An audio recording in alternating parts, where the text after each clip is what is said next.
Hey there, soulmates. Welcome to the conversation on this Tuesday. I also want to welcome you to FOXSOUL's Black Report. We're following the latest on a Houston teacher who reportedly used her black students during a lesson on slavery, and the new warning from the FBI that could protect your family. I'm Courtney Hicks. And I'm Nicordelai Corte, plus the new goals in sight from Stacey Abrams and the current state of black politics. Political analyst Keith Boykin joins us to discuss the stories that impact our people. That's right. We're going to bring you our news, our views, and our voice. So let's get into our top conversation today. Everybody's talking about the mass shooting at the Covenant School in Nashville that led to calls for gun control. Reps Justin Jones and Justin Pearson's protests at the Tennessee House of Representatives got them expelled, sparking nationwide support. Just yesterday, Jones was reinstated by the Nashville Council and celebrated by a crowd chant. Voters in District 52 elected Justin Jones to be their voice at the State House, and that voice was taken away this past week. So let's give them their voice back, and I'd call on this body to vote unanimously right now to do just that. Thank you. Councilmember Porterfield, you're recognized. Thank you, Vice Mayor. I would like to nominate Representative Justin Jones. If you are for the election of Justin Jones to be the interim successor for the vacant seat of Tennessee House District 52, you will vote aye. If not, you will vote no. Mr. Clerk, open up the machines. Votes are in. Mr. Clerk, close the machines. Take the vote.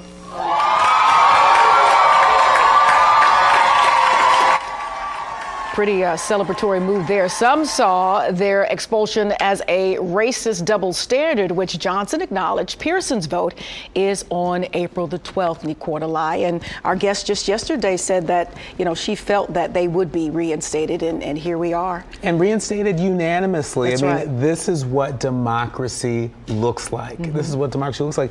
In contrast, the attempt by the Tennessee State House Republicans who attempted to silence their voice, well, you saw the people of Nashville really come together pretty quickly to say, not on our watch, and send them right back. Yeah, and I know this is all centered and based and anchored in gun control, but I don't want the whole racist overtone to be lost on this with the expulsion of the two young black gentlemen, and they decided to keep the other rep who was a white woman, especially in light with what has happened just yesterday in Kentucky. Listen, we need to keep pushing for this gun control conversation, but we don't want to lose what has also taken place as far as this event is concerned, and that's a narrative that needs to keep being addressed as well. It was quite clear. I mean, there are too many attempts out there to silence black voices, to silence youth voices, and so the fact that, again, the people of Nashville decided to fight back and unanimously agreed to send them back. And so now the question is, will they be seated? We'll continue to follow this story. Indeed.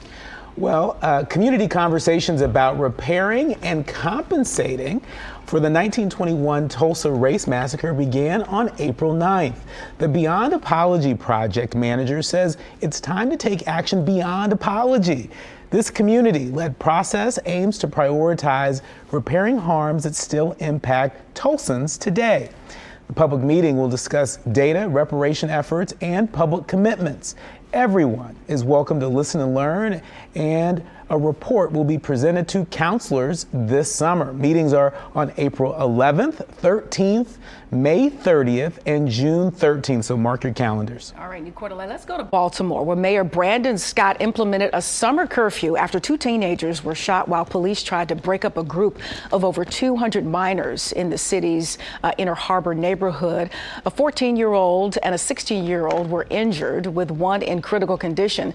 Police detained two suspects, one found with a loaded gun and the other with a gun matching the shooter's description. Scott stated a curfew of 9 p.m. for those under 14 and 10 p.m. for those under 17 will be enforced for the upcoming summer months. He also emphasized supporting the youth and figuring out their situations rather than just getting them off the street. I mean, what a demonstration of leadership. We've certainly seen other mayors, other elected officials call for these curfews, but he's saying, let's not stop there, right? Like, why are there over 200 teenagers that are out late at night, finding themselves in a situation where gun violence takes place? Yeah. Like what is going on at home? What are the root causes that are leading to this? Yeah, I think it's a great, call to action and the whole idea of trying to be proactive, but, you can't forget that these young people need resources. And I don't know if I know this is a summer curfew, so I don't know if there needs to be an extension of what's done in school, maybe like aftercare, summer care. I know sometimes there are, sports programs and camps that are available. And for those programs that are already up and running, I don't know if it's a matter of letting these parents know what the resources are, what the help that they have to keep their kids, under watch and supervision while parents do what parents have to do, even though it's summer and the kids are out. So it's about resources, and we know when it comes to resources, we need the money. Yeah. And so this is a big, huge conversation that's very, very layered, but it's going to start with supporting these kids in a way to where they won't find themselves, in idle time, and we have situations like this. And it's not just Baltimore either. Yeah, true. But you also can't forget that the home is the first line of defense. I agree. And what's happening at home and what's not happening at home is a part of this issue. So we'll continue to track this. But now on to Texas, where Texas Governor Greg Abbott is trying to pardon Daniel Perry, who was found guilty of murdering a Black Lives Matter protester in Austin, Texas in 2020. Now, Perry, an active duty U.S. Army sergeant, was driving for a rideshare company when he drove into a crowded street of protesters, and Garrett Foster was shot and killed by Perry, who claimed self-defense. Perry's attorneys argued that he had no choice but to shoot Foster, but witnesses testified that Foster never raised his rifle.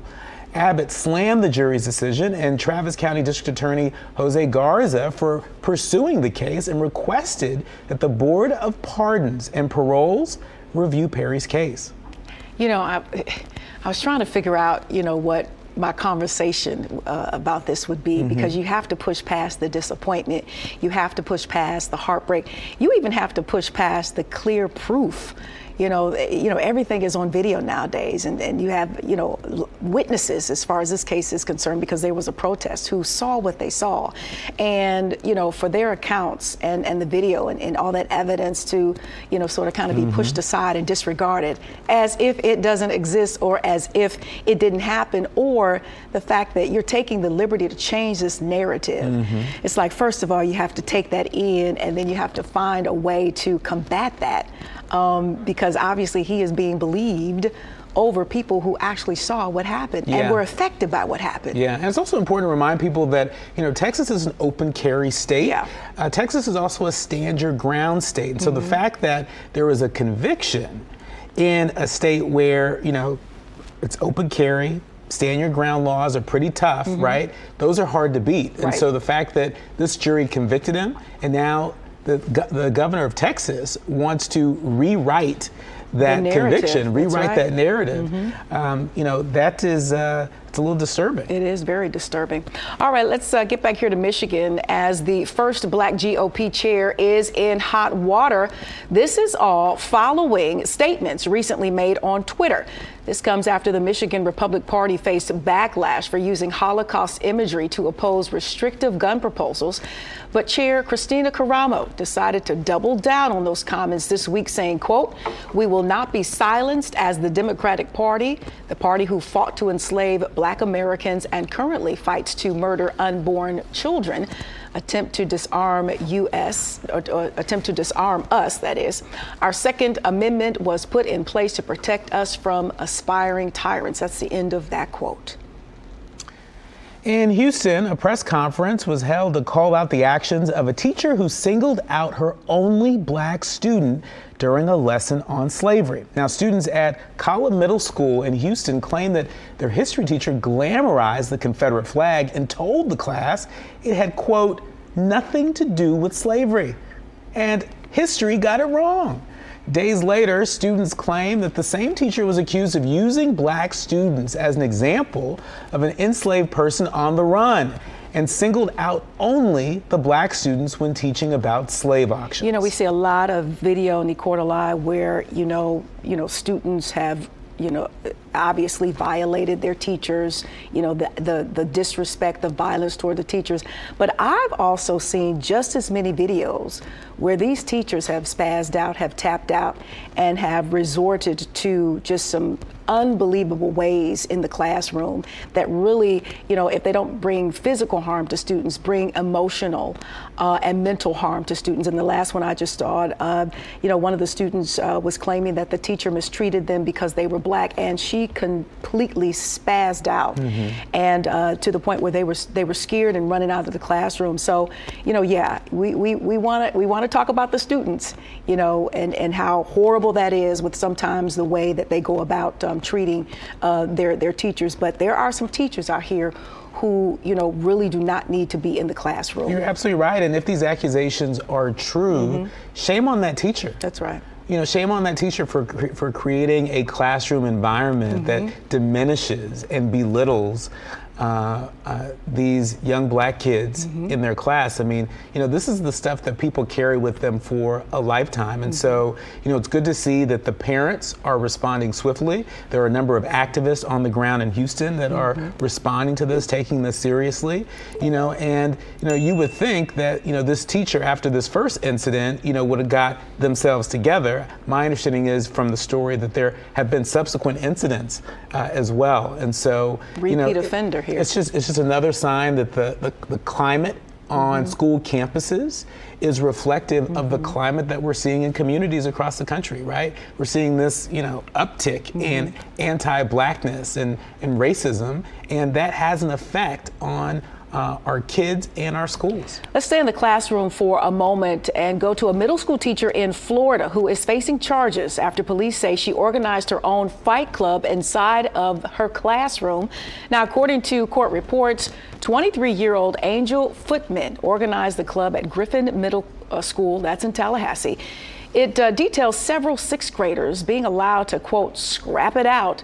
The students told officers that Footman conducted the fights under the conditions of 30 seconds, no screaming, no yelling, no phones. Yet another example of, teachers off the rail in this incident. Yeah, where's the teachers union at? Teachers unions represent the interests of teachers and hopefully the interests of students, right? But, where's their public statement on this? Is this the kind of teacher that they want to protect? Or are we going to see our unions, teachers unions, stand up and say, you know what, zero tolerance, for teachers that are behaving in this manner, that are enabling violence in the classroom? Well, moving on, two-time Georgia Democratic gubernatorial candidate Stacey Abrams is heading back to school. Howard University, the historically black college in Washington, D.C., announced that Abrams is joining their faculty as the inaugural Ronald W. Walters Endowed Chair for Race and Black Politics. She expects to start in September. Abrams has experience as an adjunct professor at her alma mater, Spelman College in Atlanta. Very cool. And look, I want to give all the props in the world to Howard University. I think they are just, steps ahead and or above in regards to the progress of the HBCUs. It's known as the Mecca. They've had some great appointments over the past few years. The different deans and colleges and things. I'm still concerned about the condition of those young people. How are those dorms looking? Has that been addressed? Has there been money set aside to really, address those issues with mold and all the other, unsanitary conditions that the students were protesting about just a little while ago? So it's great to see and hear and read about all these wonderful things happening at Howard, all the sporting championships and titles and things of that nature. But what's happening with the lifestyle and the well-being of the students, in particular the ones in those dorms who were suffering not too long ago from those horrible conditions that we were seeing. It's also great to see Stacey Abrams, sort of out and about and, in the spotlight again. That was a pretty, stunning loss. This was her second attempt to run for governor of Georgia, and to see that, she's still keeping that door open, but in the meantime, she's doing lots of other Staying things. busy. She was an international observer in the Nigerian election, and, she has a new book coming out. I mean, there are other things that she's doing, and I think she's setting an example for a lot of candidates that may not win, but they continue to be out there and representing our community well. Yeah, she remains very relevant, that's for sure. All right, coming up, a new warning today coming from the FBI. That's right. Why the agency says public charging stations are no good. We'll be right back. You're watching FOXSOUL's Black Report.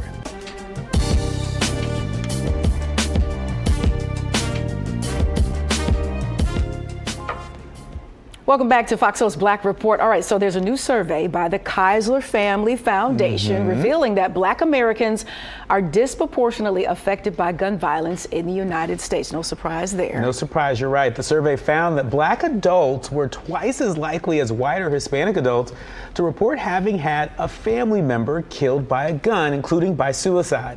About 1 in 3 Black and Hispanic adults are concerned daily or almost daily that a family member could become a victim of gun violence. In contrast, only 10% of white adults share that concern. The survey also found that 54% of Americans had had a gun-related incident or have a family member who has.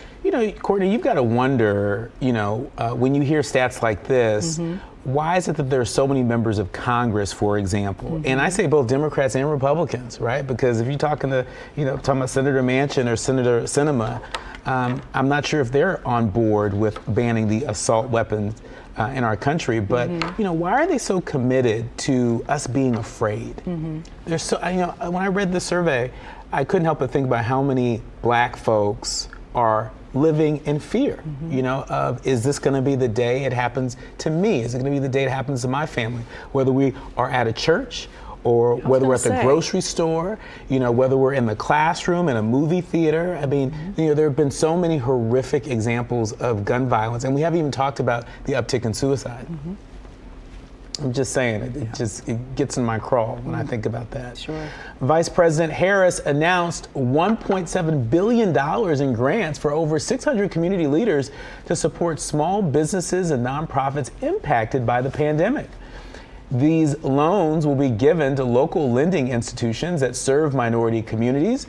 Lenders won't have to pay back the grants, which will support smaller institutions affected by COVID-19. Now, the Treasury Secretary said that the funds will help build a more equitable and resilient economy while expanding access to capital in financially underserved communities. And there's a new warning from the FBI. Think before you charge, soulmates. So they're saying that plugging your device into a public charging station could put your personal information at risk. So they're urging us to think twice before using a public USB charging station that you often find like at airports, hotels, shopping centers. But hackers can find a way to get malware and other software onto mobile devices through public charging stations, all in a matter of seconds. Now, the hackers can watch your keystrokes, get your passwords, along with other personal and private information. I did not know this. Now, experts advise mobile phone users to carry their own portable charger.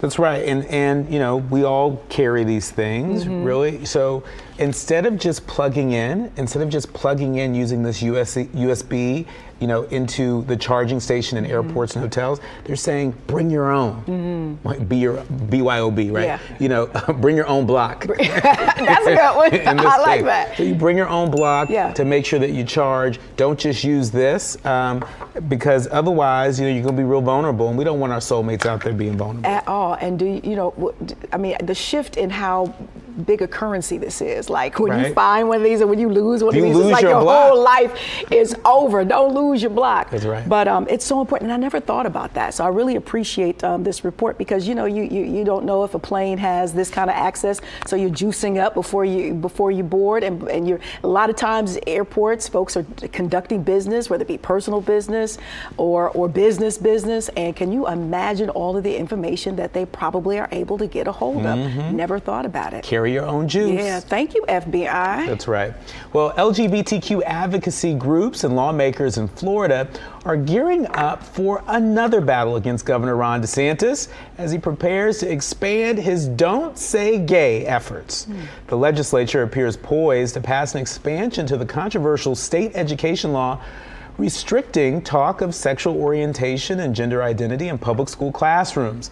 The state's parental rights in education measure, known to critics as Don't Say Gay for its disproportionate impact on LGBTQ students and families, has been the law of the land in Florida for more than a year.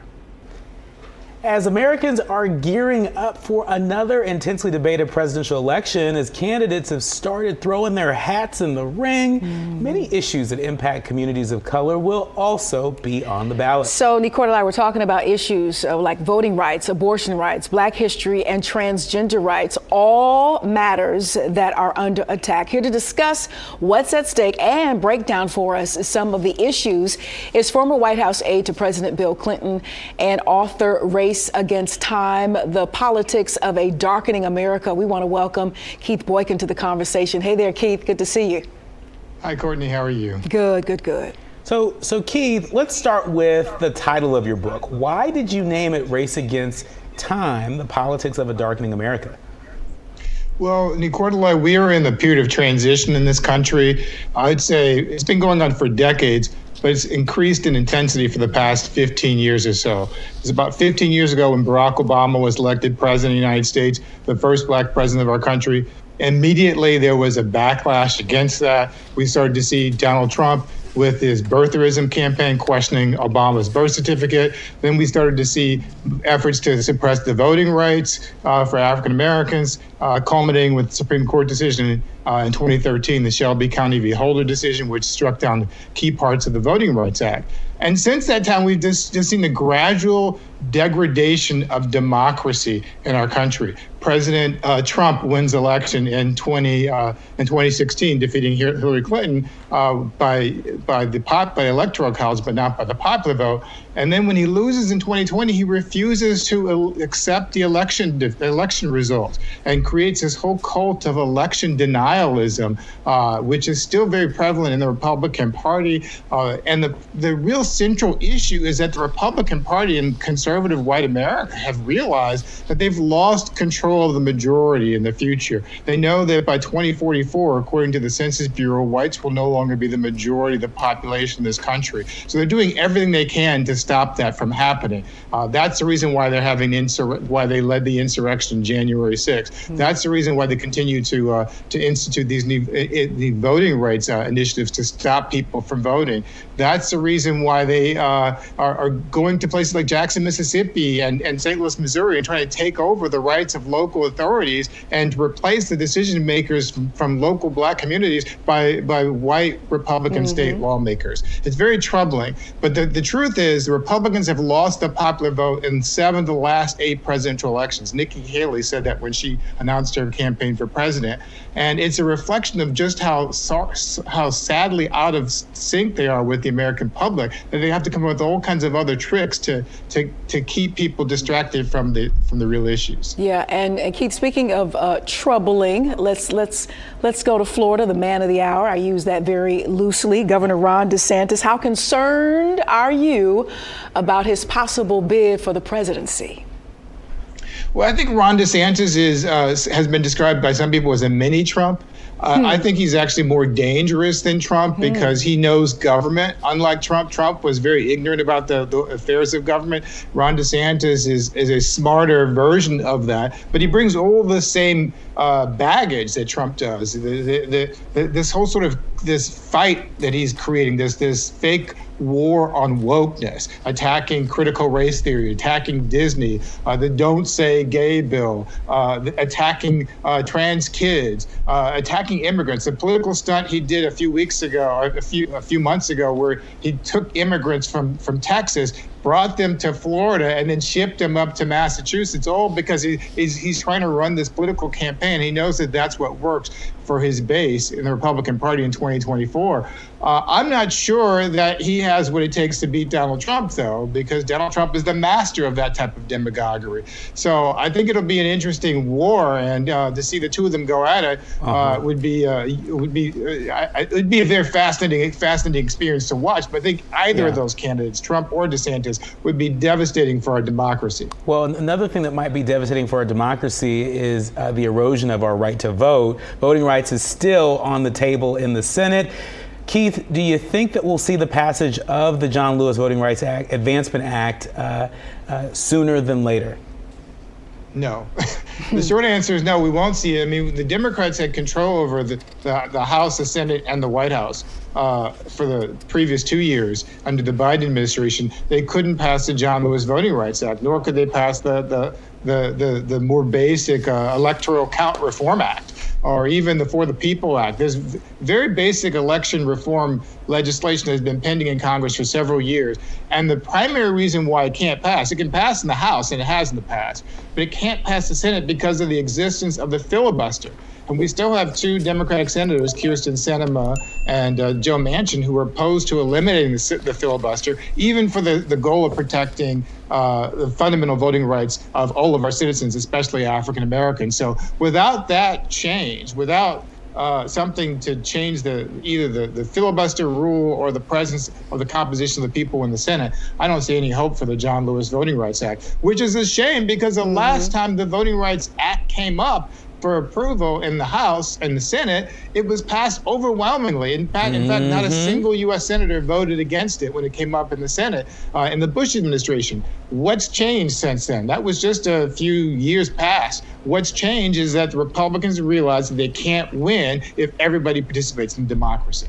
Yeah, so the states, in particular southern states, denying access to abortion. You've got enacting voter rights suppression laws, denying Black history. Why do you think the Republicans have postured themselves so well to be able to reverse so many, landmark decisions? Well, I mean, we have an anti-democratic system of government, and that's really the problem. It enables them to do this. They're not necessarily trying to appeal to a broader electorate. It used to be that in either party, you would sort of run to your base in the primary season and then run to the middle in the general election. Now, Republicans have decided they're just going to run to their base full scale all the time. They don't really even try to appeal to the moderates or the persuadables, because what they will do is if they lose an election, which they have been doing overwhelmingly, they'll just say that the election is fraudulent or say the election is rigged, and they won't accept the results of the election. But meanwhile, they have a system that's stacked in their favor. I mean, first, you have a House that is ultimately gerrymandered to favor and benefit them. You have a Senate that is disproportionately unrepresentative. So states like mine here in California, with 39 million people, we only have 2 U.S. senators. But tiny little North Dakota and South Dakota, with only 1.5 million people combined, have 4 U.S. senators in a mostly white, rural, Republican, conservative 2 states. That's not fair. It's not democratic. Then we have the Electoral College, which is not democratic. So we have people twice in my lifetime, with the 2000 election and the 2016 election, people who won the popular vote but lost the electoral college vote. That's not democratic. And so finally, you have this Supreme Court, which is, this is supposed to be representative of the presidencies and the people, but we have 6 members of the Supreme Court who are appointed by Republican presidents. 6 out of 9 of the members of the Supreme Court, 2/3 are appointed by Republican presidents, and yet Republicans have lost the popular vote in 7 of the last 8 presidential elections. Well, that's not democratic. Well, that's a fundamental flaw in our system. We've got a lot of work to do to get this democracy plenty of work to do. Back on track. Right. Our thanks to Keith Boykin, the author of Race Against Time, The Politics of a Darkening America. It's a great book. It's on my bookshelf. Please come back again. Keith, you're welcome here on FOXSOUL's Black Report anytime. Thank you both. Up next, for almost 30 years, the Universoul Circus has entertained and employed Black Americans. When we come back, we're going to catch up with the founder, Cedric Walker, on all things new coming to the circus. This is going to be a good one. Stay close. You're watching FOXSOUL's Black Report.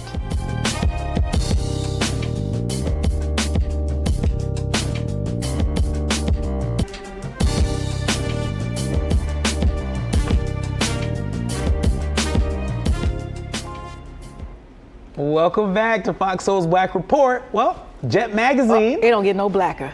The Jet It Magazine, really doesn't. honey. It Maybe really Soul doesn't. Train and Ebony, but let me tell you something about Jet. That's right. Jet Magazine is headed to a newsstand near you. After 63 years and thousands of issues, Jet printed its last magazine in 2014. Yeah, so this is exciting. Now the iconic publication is back for people to buy. You can hold it now and touch it, indulge and admire once again with a limited collector's edition featuring slutty vegan CEO Pinky Cole, highlighting her entrepreneurial journey, leading to that $100 million empire. That's right. Since Cole's first slutty vegan food truck hit the streets in January 2019, she's opened over 10 brick and mortar locations nationally, launched its philanthropic branch, the Pinky Cole Foundation, and authored her cookbook and so much more. Go, Pinky, go. I know, that's a great cover shot. I love how that looks. Congratulations to, Jet Magazine, living and working in Chicago for so long. Those two publications, Ebony Jet, were so iconic. Growing up on Jet, everybody wanted to see who the beauty of the week was. That's right. They also, made a listing of all the top, R&B songs and jazz songs of the week. It was just really a great place to, find out what was happening. And you have to understand, soulmates, for our younger soulmates, this was before the internet. This was before, social media. So this is how, black folks of a certain age, a certain generation, this is how we got all our gossip. That's right. This is how we got all our information. And Jet wasn't really a gossipy type magazine, but this is where you tapped in to see what was going on with the culture, whether it be entertainment, somebody got married, somebody got divorced, whether it be business, whether it be the beauty of the week. Yeah. It was just, so it's good to see this coming back in this capacity. And it was a part of the trifecta. It was Ebony, Essence, Jet, right? I know those were on our coffee table, like clockwork every month, right? And you're right, it was like the watering holes where we all went. It was really great. And I'm glad that a new generation of folks get to experience Jet maybe the way that we experienced it. Well, Chris Brown's daughter is going viral after a recent visit to the Universoul Circus in Los Angeles. Take a look. The singer's daughter, Royalty, turned all the way up with the circus fresh, the clown dancers. It was really something. They even gave her solo time to shine during her Big Top experience. The Universoul Circus is known as the coolest show on earth, and for almost 30 years, can you believe it, the Universoul Circus has brought its jaw-dropping combination of circus arts, theater, and music to every culture, family, and generation. People from all over the world have enjoyed thousands of shows over the years, and the fun continues. Joining us now to discuss the evolution and inspiration behind the Universoul Circus is founder Cedric Walker. I want to welcome you to Fox Soul's Black Report. Well, thank you so much, Courtney. Thank you. Indeed. It's a pleasure, and thanks for having us. Absolutely. Let's start with congrats on 30 years. 30 years. They said it couldn't be done. I remember the beginning days. Sure. Yeah. Detroit. I remember that. So let's go back to the beginning and what inspired you to create the Universoul Circus. Well, it was an idea whose time had come. Family attractions in America did not have a show that reflected the urban experience, the music, the dance, the swagger, the laughter, that was celebrated in our culture just wasn't represented in family attractions. So we created something that represented that grandmother, father, daughter, son, and grandchild could all sit on the same row and enjoy each other while enjoying the show. Yeah, so talk to us a little bit about Universoul Circus and the whole experience, what we can experience. I know it's just not a black circus, but you have incorporated acts of color from around the world. Talk a little bit about that. So our culture is so rich and diverse until it impacts every culture. Yeah. It impacts global culture. And it's shared. So young people, the circus was made up of young people, 28. Who's going to fly through the air and off of a trapeze but an 18 or a 20-year-old? And they all love that urban energy. They all love the hip hop. They all love the dance. They all love the music that Universoul represents. So they are drawn to this presentation. So we've got a diverse group of performers that all share that common energy, that soul that we share with the world. But it's all about audience interaction. When you come to Universoul, you're in the audience, but you're part of the show. Call and response, you're dancing in your seat, you're in the ring. We include the audience just as much as we think the audience are performers as well. But it's all about uplifting culture. It's about the positive aspects of our culture. When we first created it, we thought about when Blacks first were on TV. We thought about our achievements in sports. We thought about our spirituality. We thought about our music. So we incorporated, if you came to Detroit and moving on up to the top, the Jacksons, music from Motown, the spirituality at the end of the show. So it just encompasses the richness of our culture and the positive aspects of it. It really does. It just runs the gamut. So, you start the Universoul Circus. How did you go about finding, the talent, the artists for the show? And I'm sure over the 30 years that has expanded because these acts are just unbelievable. They really do take your breath away. They really do. As you can tell, I've been to the Universoul Circus a few times myself.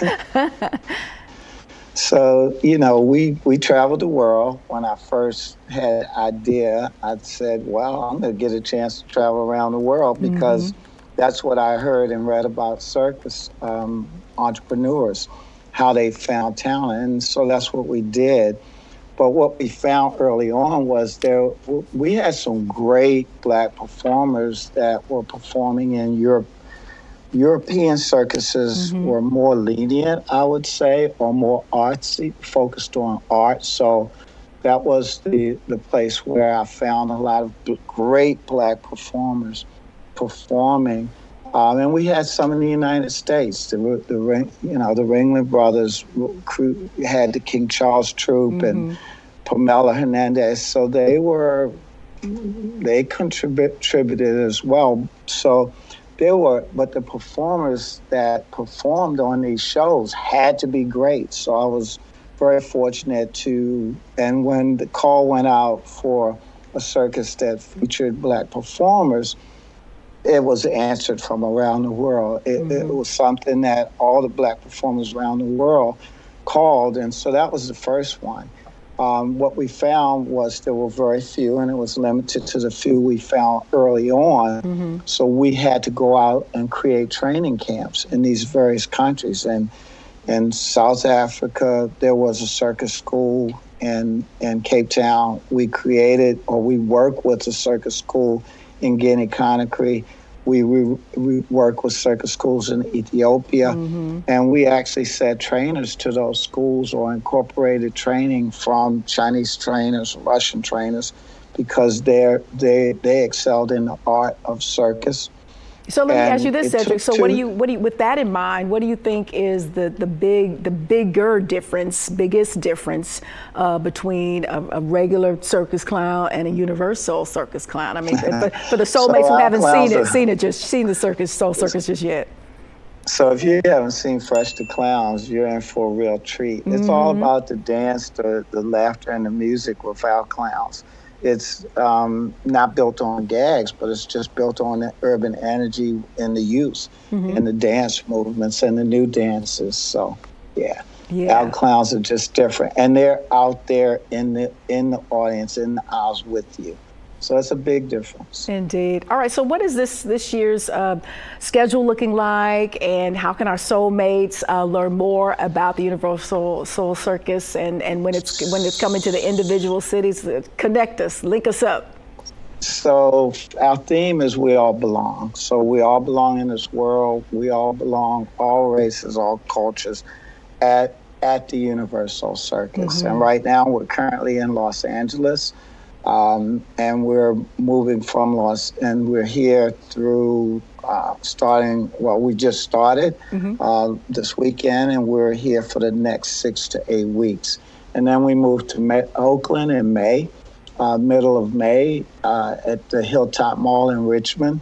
Then we moved from there to Washington, D.C. at National Harbor at the 4th of July, as we normally do. And then it's off to New York, to the Bronx, to Queens and Brooklyn. Amazing, amazing.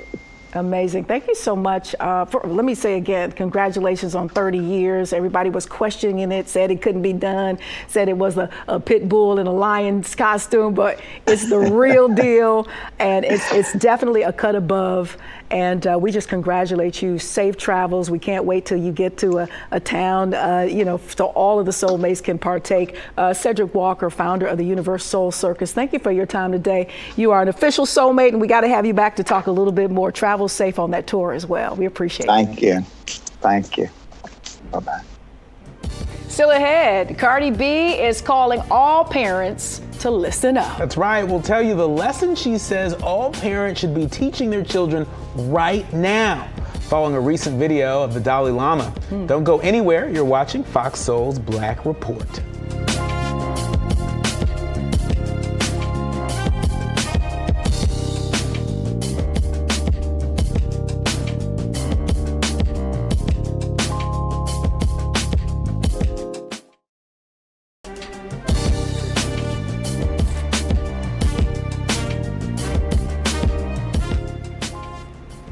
Welcome back. Former teachers at Donda Academy, that was founded by rapper Kanye West, have filed a lawsuit alleging labor violations and restrictive school rules for students and staff.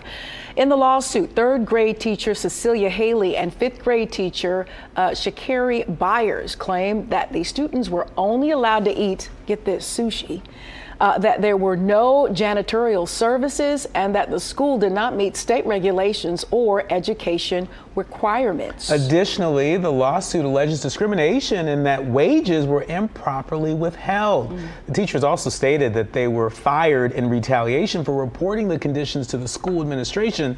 The school has not yet responded to these allegations. Now, Courtney, you can't have it both ways. You can't be serving the kids sushi and you ain't got janitorial services. That seems like a setup for something. Listen, it doesn't appear as though, Kanye has responded to the allegations in the lawsuit. I would be interested to hear, maybe, because sometimes he's not quite, I don't know. But why wouldn't you believe these teachers? I mean, I was reading even more into this report, and I don't see anything underhanded. It sounds like they are really telling the truth.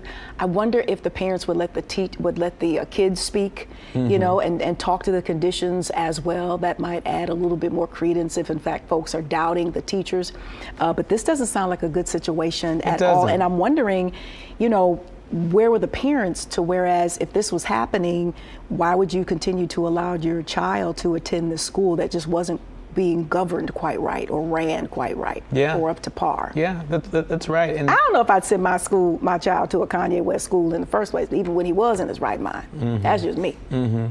No, I mean, I just think the fact that you can't trust everybody's cooking, and you can't just send your kids to everybody's school. You've got to trust but verify. And to your point, I'm not sure why critical mass of parents have not sort of verified these conditions at the school. But again, the school has not responded, and so maybe there's a reason for this. Who knows? But on the other side of things, you have LeBron James, whose school in Ohio is thriving and doing quite well, and seems to be on code with what young black kids, in particular boys, need. So there are some great examples out there when it is working. All right, let's move on to Cardi B. Our girl has urged parents to stay vigilant and aware of what's happening in their children's lives following the release of a disturbing video in which the Dalai Lama asks a child to suck his tongue. Now, the rapper, known for her outspokenness, received backlash due to her past actions of, quote, robbing men in a strip club, but Cardi pointed out that they were grown, drunk men who tried to take advantage of me and finesse me out of my body. Those are her words. Meanwhile, the Dalai Lama's office issued a statement saying that he, quote, teases people he meets in an innocent and playful way, even in public and before cameras. I just don't understand how that addresses that particular disturbing video. It's very disturbing. It's very is. disturbing. My face is tight. I'm sure a lot of our soulmates' faces are tight about this, right? It is inappropriate. Let's call it what it is, right? And you know, it's behavior that if it were anybody else, I'm not sure if a simple apology, oh, I was joking. I'm not sure if that would work. That would work. Yeah, he's so highly, you know, regarded and just the symbol of peace and well-being. But this right here, it bothers me. Yeah. It bothers me, and for me, you know, it makes you want to pull up a little bit. You know, I don't necessarily follow, but I'm just very aware. And sometimes, you know, what he'll talk about and what he discuss, you know, some of that I'll take and I'll say, hey, that works for me. But after this, you got to question it. Yeah. Well, I mean, this incident for sure is definitely inappropriate. Sure. Well, Tory Lanez was supposed to be sentenced yesterday, but it's being pushed back because his legal team is attempting to get him a new trial. Lanez was convicted in December. The shooting happened nearly 3 years ago in the Hollywood Hills. He faces more than 22 years in prison and could even be deported to Canada after he serves his time. This is the saga that keeps on saga-ing. You know, it's been very long and drawn out, and you know you can like follow. A telenovela. Yeah, you can follow all the gossip and the he say and the she say, but this is very serious. I mean, he has been convicted and could face, you know, deportation. You know, I understand that his family and his defense folks still want to fight, you know, for his innocence because of all the rhetoric and the gossip and this evidence and people retracting what they say. But, you know, at the end of the day, this is very, very serious. And it'll just be interesting to, you know, continue to see how this plays out. In the mean and in between, Megan is living her best life and looking fabulous. I was watching the video where she was throwing out the ball at the Houston Astros game, looking marvelous. And, you know, it appears as though she has moved on from the drama. She's moving on with her life. But, you know, I think back to Tory Lanez's son. Remember in court when his verdict was read, and his young son was there, and the son was in tears. And I can't get that image out of my head, thinking about that day. And so while Megan, you know, is doing well and moving on, you know, I really worry about his young son and the effect that being in the courtroom when that verdict was read, the effect that'll have on him if he doesn't get the support he needs. Well, maybe dad will make better decisions. As far as him seeing how this affects not just, you know, him, but, you know, his son and his family. So maybe dad will make some better decisions. I sure hope so. All right, so let's go back to Baltimore, where the Ravens are making their boldest move of the offseason. Baltimore Ravens, come on now, as one of the most desired NFL free agents is heading to the city after sitting out last 3 years. A three-time Pro Bowl wide receiver Odell Beckham Jr. And the Ravens have agreed in a principle to a one-year deal, reportedly worth up to $18 million. The three-time Pro Bowler last played in 2021 when he won the Super Bowl. That's Super Bowl 56 with the Rams. So congrats to him. That's right. Up next, it's our favorite segment, Black Excellence. And this one, you don't want to miss. Yeah, we'll introduce you to NASA's first black astronaut who will orbit the moon. We'll be right back. You're watching Fox Soul's Black Report.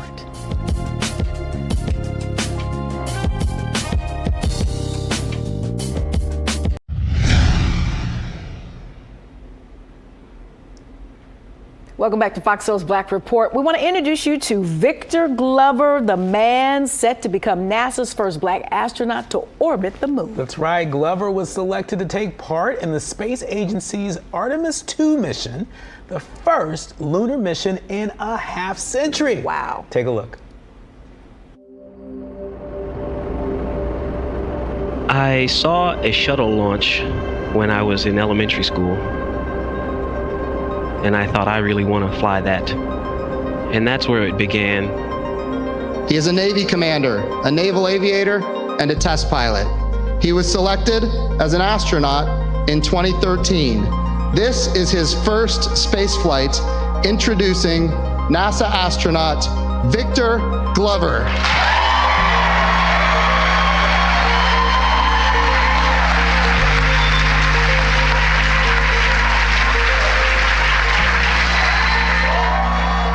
First and foremost, I'm just grateful to God and to my family. To work and live in space is just a humbling and amazing blessing in and of itself. This is a test pilot's dream. Flying has been such an important part of my professional life, and I love to do it. 64,000 feet, that's the highest up I've ever been above the ground. And so to get to a point beyond that, that'll be a little special moment. I'm a rookie astronaut. I'm the pilot and going to be learning the ropes from a very experienced crew. Trying to balance that, enjoying and living in the moment, but also managing the responsibilities to make sure that we get to space safely. I'm looking forward to that juxtaposition of emotion, I think. Tell me about how you ended up here. I think for every astronaut, that's kind of a different story.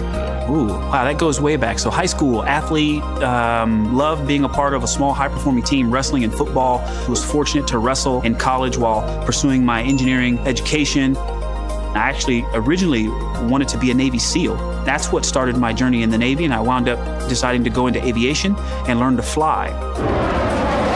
The love of flying and being a part of a small, very specialized, high-performing team that gets to do things in really interesting and challenging environments. The astronaut corps is the epitome of that. This is truly an exciting time for human spaceflight in our nation. And believe me, it's only going to get better as we charge off into the future. We've been working with our partner SpaceX for years.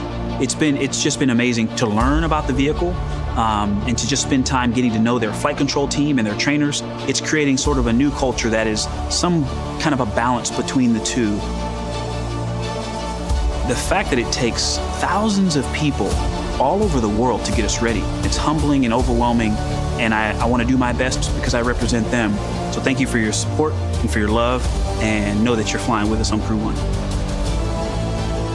All right, for the full rundown on today's stories like this one and more, you can access FOXSOUL's video on demand on any of our partners. You can even access past shows and other content. Don't forget, Soulmates, download the FOXSOUL app because it is free. It's been another good one. Thanks so much for joining us. I'm Courtney Hicks. And I'm Nicordelai Corte. Until next time, Soulmates, stay lifted and dream big. And stay safe. That's right.